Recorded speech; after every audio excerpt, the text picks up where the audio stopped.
Alright guys, we got our 3 pieces of PVC drilled. Quick pro tips. Put your drill on a low speed. It'll help, that way you don't break all the way through. Try to use a bit as I stay out of light. Hopefully you see this, but a little bit with a little bitty nipple at the top. It helps because when you're going through, once you break through the front side, you want to just barely put it in there and put your little nipple, a dent, a divot on the other side. Why you ask? Why you ask is because when you put your screw in there, it's going to help you line up and be perfectly center in the top hole. That's why. When you do that, sometimes you get a little schmoo, a little PVC in there. Make sure you clean that out before you screw down. Be a lot easier, save you a lot of heartache. And I think that's it. So the next step is to get your board. Oh wait, I'm not gonna overlook this.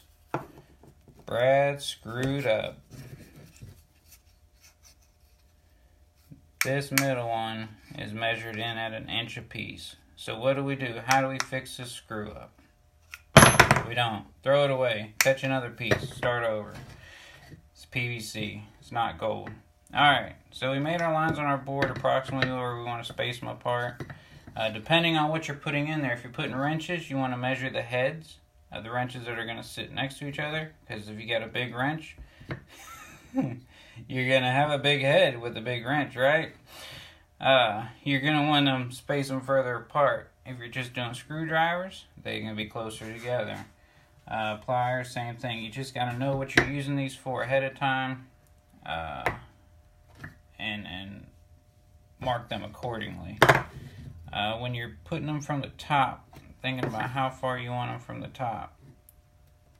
If you're doing this exact thing, 5-inch with 5-inch PVC with the 1x4, I'd usually go about 1/2 inch from the top. Hold it nice and steady on your line you made. I just like to eyeball it. If you're OCD, break out the measuring tape. Pre-drill your hole. Pre-drill your hole. Now when you're putting your drill in there, you're feeling for that little dent, that little indentation you made.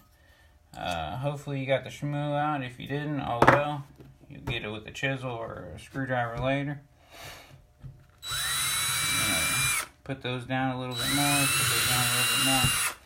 Now, I know I was once like you and thinking, man, I don't need to pre-drill that shit. Yes, you do.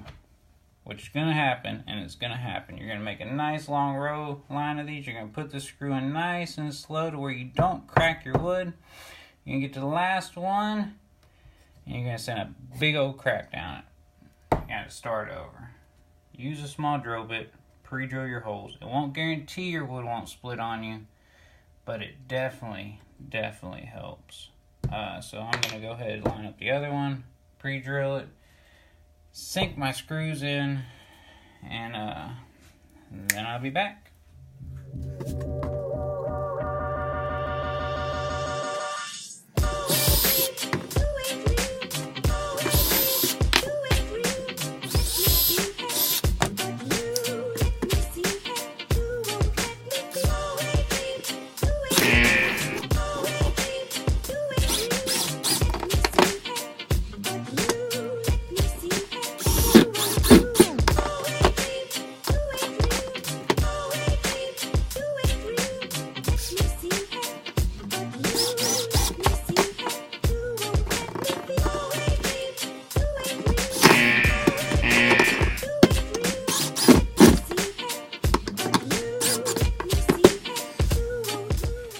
Alright guys, that very embarrassing little how-to part of it. Oh my god. Key thing when you're screwing in something, hold on to the damn thing. I don't know what I was thinking. I guess it's late. I'm tired. I'm ready to be done with this. But we're there. Now you'll also notice, and I forgot to say this in the beginning, so if you left early, you're going to have some fun next. Make sure you pick a screw that, I mean, if I was using a 2x4, this would be fine, but A 1x4, I think, actually measures what? 5/8? Let's see. 3/4. Sorry. A little bit shy of 3/4. Between 3/4 and 5/8. So try to pick your screws accordingly.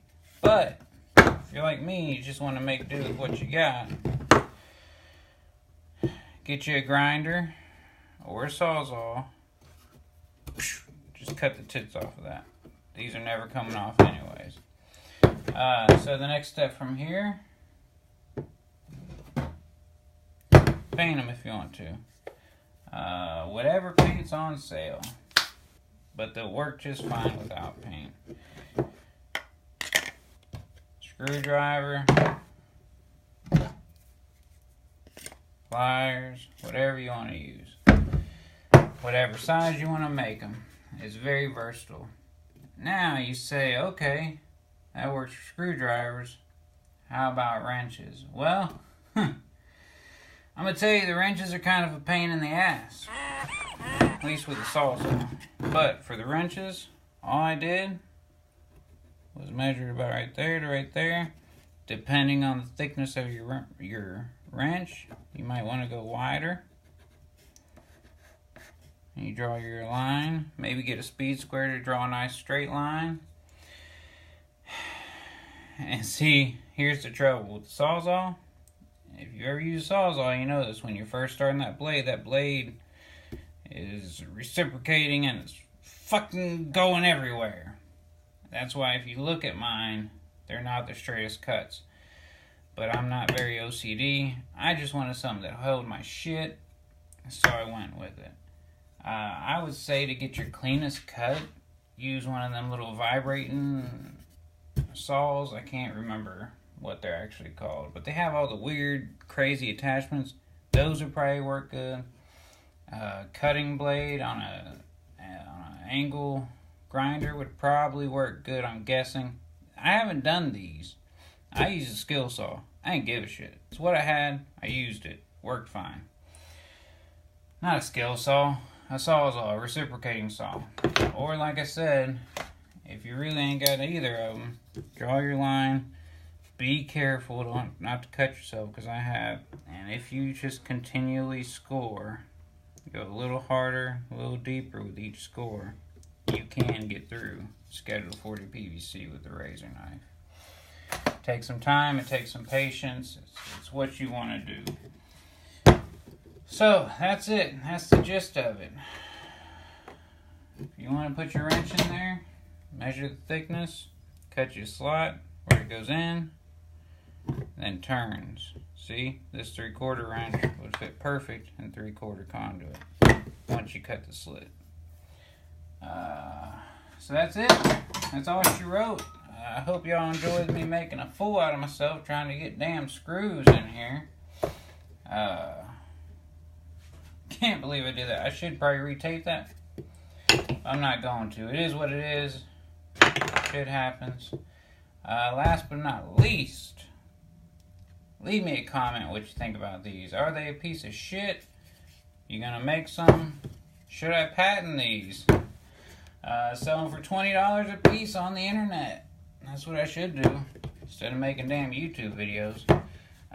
We can also look at sorry, I'm running out of battery. We can look at how I built this to hold all your pliers.